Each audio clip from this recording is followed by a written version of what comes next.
मैं आप लोगों के लिए फिर से लेकर आऊँ क्लास 10th के टॉप 20 क्वेश्चन, जो कि इसे बोर्ड एग्जाम में हर साल 1 के 2 नंबर के एग्जाम पूछा ही जाएगा। पहला प्रश्न कहते हैं, पहला प्रश्न कहता है किसके अनुसार सेनों ने सिद्धांत बदल दिए थे? तो किसके अनुसार? बेटियों के अनुसार नहीं हो जाएगा। मदन के अनुसार, मदन कौन सा था? गिरधर लाल के पुत्र था, गिरधर लाल का अनुसार नहीं। तो कौन सा आंसर हो जाएगा? खोखा के अनुसार। किसके अनुसार? खोखा के अनुसार।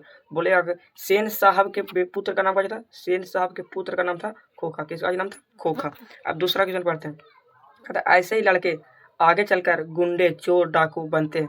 यह पंक्ति कहानी से कहाँ से लिया गया था? तो यह पंक्ति जो कहानी जो बोला है हुसैन साहब बोला। कहता ऐसे ही लड़के आगे चलकर चोर, डाकू और काजी बनते हैं, तो चोर डाकू बनते हैं। तो यह पंक्ति किस पात्र से जुड़ी हुई है? तो सेन साहब से। कौन कहता है? सेन साहब। तो मदन और कासू के बीच लड़ाई हो जाता है, यह पंक्ति बोला जाता है। कहता महल और झोपड़ी वाले की लड़ाई में अक्सर महल वाले जीतते हैं, पर हालत ऐसी हो जाती है जब एक दूसरे वाले झोपड़ी की मदद अपने ही खिलाफ करने लगती थी। कहानी जो है 20 के दांत कहा हुआ था। तो कासू और मदन के बीच का था लड़ाई हुआ था, कासू और मदन के बीच। कौन सा खेल के कारण लड़ा हुआ था? तो लट्टू न जाने के। कहता है मोटर का कोई खतरा हो सकता था। मोटर का कोई खतरा किससे हो सकता था? तो खोखा से। किससे होता था? खोखा से। कुछ होता था हर मतलब के पार्ट जो कुछ होता खोलता था और कसता था, इसलिए मतलब कि हर खतरा का जी मोटर को किससे हो सकता था? तो खोखा से। खोखा के कितने दांत? खोखा के दांत किसने तोड़ा? तो खोखा के दांत तोड़ा था, वो किसने तोड़ा था? तो मदन ने। किसने? मदन ने। बोला कौन सा कहानी? तो कहानी जब पूछेगा तो कौन सा कहानी बोलिएगा? तब बोलिएगा 20 के दांत कहानी से। कौन सा खेल से? लट्टू नचाने खेल से। कौन सा? लट्टू नचाने खेल से। सेन साहब की कार की कीमत कितनी थी? 7,500। 7,500 यानी 7500। जो काली तरह की कार थी वो कितना की थी? 7,500। नलिन मिश्र शर्मा का जन्म कब हुआ था? तो 1916 फरवरी 1916 में हुआ था, और मृत्यु को लगा था 1961। मृत्यु 1961।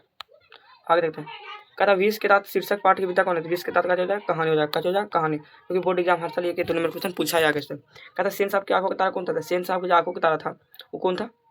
तक खोखा था। और खोखा को कैसे बनाते सेन साहब? कैसे बनाना चाहते थे? देखिए फिर क्वेश्चन कह रहा कि सेन साहब अपने पुत्र को क्या बनाना चाहते थे? बिजनेसमैन या इंजीनियर। कैसे बनाते? बिजनेसमैन या इंजीनियर। ऑप्शन ए हो जाएगा इसका। अब आगे देखते हैं 20 के दांत कहानी के रचयिता कौन? तो नलिनीलोचन शर्मा। नलिनीलोचन शर्मा का हो जाएगा नलिनीलोचन शर्मा। कहता सीमा, रजनी, आलो से फली आरती यानी पांचों बहनें किसकी थी? तो पांचों बहनें किसकी थी? खोखा की। किसकी? खोखा की थी। कहता मदन के लिए क्या खाना मामूली बात था? मार। यानी मार हमेशा मदन किससे खाता था? तो गिरधर लाल से। किससे? गिरधर लाल से। अब आगे देखते हैं। कहता मैं तो खोखा को इंजीनियर अब बनाने जा रहा हूँ। यह कहता है किसमें? किसका है? मैं तो खोखा को इंजीनियर बनाने जा रहा हूँ। इंजीनियर तो कौन बोलता है? सेन साहब। काची? सेन साहब। इंजीनियर बनाने के लिए घर में कुछ मिलता कि उसको प्रैक्टिस करा देते। सेन साहब की पांचों लड़कियां कैसे थी? सुशील थी, यानी कि बिना बोले कुछ नहीं करना है, यानी कि जैसे पापा बोले वैसे काम कीजिए। तो 20 के दांत शीर्षक कहानी के पाठ की विधा के संग्रह कहाँ से?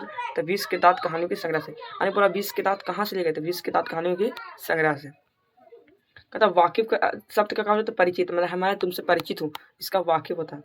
कहता मदन किसका बेटा था? मदन तो जो था वो गिरधर लाल का था। किसका? गिरधर लाल। और कासू था जो वो सेन साहब का था। किसका? सेन साहब का। अब आगे लेखक नीललोचन शर्मा की माता का नाम क्या? रत्नावती। रत्नावती शर्मा का जाएगा रत्नावती शर्मा। सेन साहब की कितनी लड़कियां थे? सेन साहब की कितनी लड़कियां थे? 5 थे। कौन कौन? सीमा, रजनी, आलो, शेफाली, आरती। अगर वीडियो अच्छी लगी तुम्हारी मेहनत के लिए